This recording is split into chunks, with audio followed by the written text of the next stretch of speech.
Obtenir un diplôme d'ingénieur par alternance, c'est d'abord obtenir un diplôme identique aux autres étudiants à l'UTT avec les mêmes UV, les mêmes enseignants. Donc un diplôme reconnu par la CTI, par les entreprises. Et on peut y ajouter aussi des connaissances qu'on acquiert en entreprise.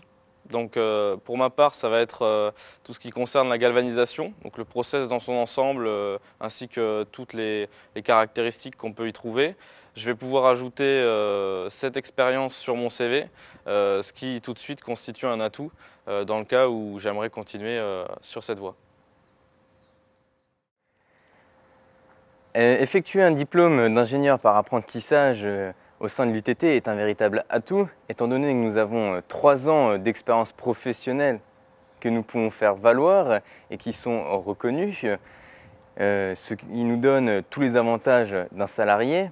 De plus, nous avons accès à un stage obligatoire à l'étranger et à un semestre d'études, ce qui me semble important pour un futur cadre d'être capable donc, de partir à l'étranger et de savoir parler au minimum l'anglais.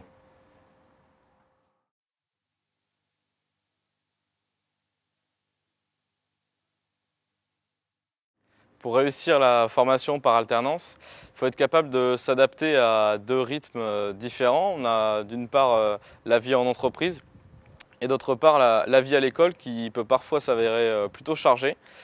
C'est pour ça que je conseille aux étudiants qui arrivent dans cette formation de s'avancer lorsqu'ils sont en entreprise sur le travail à faire qu'il y a à l'école.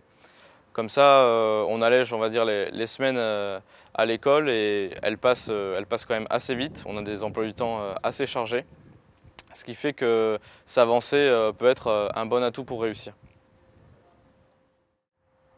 Pour réussir cette formation, je pense qu'il faut être reposé avant de venir, parce qu'une fois que les alternances en entreprise et en cours vont commencer, il va falloir jongler entre les deux. Ensuite, je pense qu'il faut être rigoureux, travailleur, mais qu'il faut aussi savoir décompresser au bon moment.